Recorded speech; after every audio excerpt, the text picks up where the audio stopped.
అనుకున్నదే అయింది. బోర్డు ఆదేశాలు ధిక్కరించినందుకు యువ క్రికెటర్లు శ్రేయస్ అయ్యర్, ఇషాన్ కిషన్ మూల్యం చెల్లించుకున్నారు. ఈ యువ క్రికెటర్లిద్దరూ బీసీసీఐ వార్షిక కాంట్రాక్ట్ కోల్పోయారు. రంజీల్లో ఆడమని చెప్పినా ఏమాత్రం పట్టించుకోకపోవడంతో బీసీసీఐ చర్యలు తీసుకున్నట్టు తెలుస్తోంది. తాజాగా విడుదలైన వార్షిక కాంట్రాక్ట్ జాబితాలో అయ్యర్, ఇషాన్ కిషన్లకు చోటు దక్కలేదు. మానసిక ఒత్తిడి సమస్యతో ఇషాన్ కిషన్, గాయం సాకుతో అయ్యర్ జట్టుకు దూరమయ్యారు. వీరిద్దరూ జాతీయ జట్టులోకి రావాలంటే రంజీలు ఆడాలని కోచ్ ద్రావిడ్ తో పాటు బీసీసీఐ సెలెక్టర్లు చెప్పినా వీరిద్దరూ పట్టించుకోలేదు. ఇషాన్ కిషన్ పలు బర్త్డే పార్టీలకు వెళ్లడం కూడా చర్చనీయాంశమైంది. అటు అయ్యర్ ఫిట్నెస్ బాగానే ఉందని ఎన్సీఏ రిపోర్ట్ ఇవ్వడంతో బీసీసీఐ సీరియస్ అయింది. అయితే జాబితా ప్రకటించడానికి ఒకరోజు ముందు వీరిద్దరూ దేశవాళీ క్రికెట్ ఆడేందుకు సిద్ధమైనప్పటికీ బీసీసీఐ మాత్రం కాంట్రాక్ట్ నుంచి వీరిని తొలగించింది.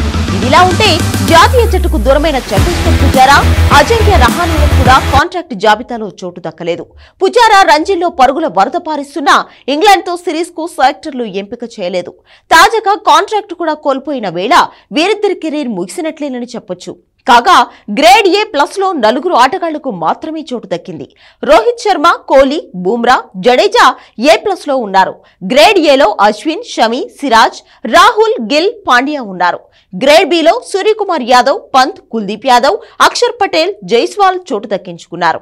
ఇక అక్షదీప్, విజయ్ కుమార్ వ్యాసక్, ఉమ్రాన్ మాలిక్, యశ్ దయాల్, విద్వైత్, కరేరప్పలకు ఫాస్ట్ బౌలింగ్ కాంట్రాక్టులు ఇస్తూ బీసీసీఐ నిర్ణయం తీసుకుంది.